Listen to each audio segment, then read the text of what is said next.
Hello, and welcome to Nova Now, your connection to what's happening here in Northern Virginia. I'm Jessica Carver, your host. Today we'll be chatting with Megan Butkus. She's the Vice President and Managing Director for Celebrate Fairfax, the organization that puts on the annual Celebrate Fairfax Festival. So, Megan, tell us what's going on with the festival this year. Sure, we have a lot going on. The event dates this year are June 6th, 7th, and 8th. That's the Fairfax County Government Center. We have 25 acres of activities, fireworks, lots of new programs and activities. Duck Dogs, of course, a fun competition that will be taking place on site where dogs will be jumping into a swimming pool in 3 different competitions and then an iron dog competition to wrap it all up. So it's a lot of fun. There is an area on site called Children's Avenue where there are a lot of free activities for kids, from a little toddler moon bounce to a train ride and a fun petting zoo as well. Great. And I know the big question for everybody coming up on the festival is who is performing? Yep, this year we have a really good lineup. So Friday night we have the All-American Rejects performing at 8 p.m. Saturday night we have a band that's performed with us in the past and has been a very popular draw, Cheap Trick, at 8 p.m. And Sunday is a regional band called The Hunts out of Chesapeake, Virginia, performing at 4:30 on the main stage. And tell us a little bit about The Hunts. It's kind of a unique band for Celebrate Fairfax, right? Definitely. We've heard about them before, and they're a regional band from Chesapeake, so they're from our area, and they just signed a record deal to Interscope, so we're really excited for them, and they're an indie folk band that's going to be performing on the main stage. Wow. So, and then speaking of artists that are playing, you mentioned 8 stages, right? Yes. So how do you fill all of those stages with all of the entertainment? It's a rather large process, but we love local entertainment, so we have an online submission process that we use called Sonic Bids. We received more than 1,500 applications this year, and we spend time culling through all those applications throughout the year and picking out some of the best local and regional bands to perform on our stages. It's a lot of fun. Great. And then is there anything else that's new to the festival? Duck Dogs? Sure. Duck Dogs, of course, is new. Greenology has a new twist this year. We have added in healthy living to our overall program ideas so that, a lot of the exhibit spaces and the performances on the Dominion stage focus on how you can be more green in your own daily lives and things that you can do to be healthy. So a lot of interesting performances and lectures on that stage.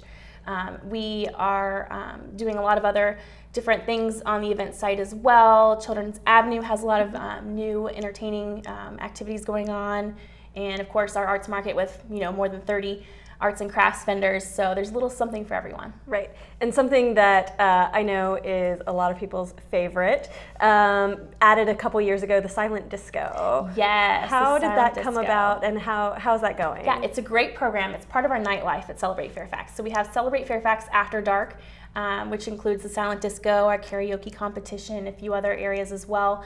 Performances on the Cox stage, including Burn the Ballroom and Hair Metal. Burn the Ballroom on Friday and Hair Metal on Saturday. But the silent disco is a fun activity where participants are given a set of headphones, and the music from 3 different DJs playing 3 different styles of music blasts through these headphones wirelessly. And so you get to pick your channel, you get to pick your DJ, and it's just as much fun if you're sitting there watching outside the tent at the people dancing and singing to different styles of music as it is to be a part of a participant. So you and I could be in there together with our headphones and listening to completely different music, dancing together. Yes, and then everybody on the outside is laughing hysterically at our different lyrics, our different dance moves, and everyone's having a blast. Great. So something that people may not actually realize, Celebrate Fairfax is obviously a huge event here in the area, but it's also a nonprofit organization that partners really closely with the county. So tell us about the nonprofit and kind of the mission there. Sure. Yes, we are a 501c3 nonprofit organization, and while we are housed at the County Government Center and we receive a lot of in-kind support and guidance from the county, we are a separate entity. And we produce this event, the Celebrate Fairfax Festival, along with Fall for Fairfax Kids Fest in October, and an Events 101 conference later in the year to do educational opportunities for local event planners. And that's all wrapped into our mission, which is the celebration of Fairfax County and its communities. So we look at our mission with a broader lens to try and figure out how the rest of the year we can impact the community. Wow, that's great.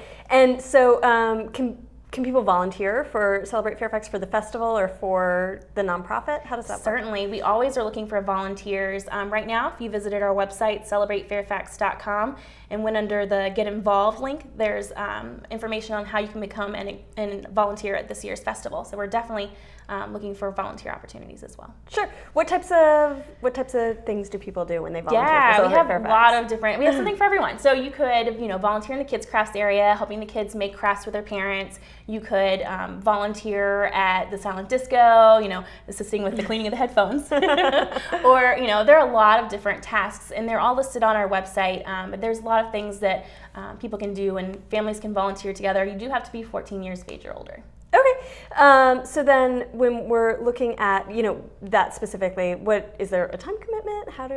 Yeah, we do 3 to 4 hour shifts. So there's a time commitment. We also look for volunteers for our fall event, Fall for Fairfax Kids Fest, and that event we're looking for a lot of younger volunteers as well. Okay, so tell me your one favorite part about the festival every year. What do you look forward to the most? Well, aside from all the happy, smiley faces, because that means I did a good job, I love the food. Every year it's a different challenge to see what new vendor we can bring in. So this year I have a couple of favorites that I'm looking forward to trying out. The Meat House in Fairfax is coming in, and they're doing bison burgers. Wow. So that should be really interesting. And then we have Shenandoah Deep Fried specialist who's going to be coming in and doing lots of deep fried, interesting things. Wow. So deep fried Oreos, Snickers, peanut butter and jelly. Wow, that's exciting. So how can our viewers find out more information? How can they get involved with Celebrate Fairfax? We have a lot of different ways you can find out. You can go to our website, of course, celebratefairfax.com. If you're interested in hearing our bands, we have a Spotify channel now on Spotify.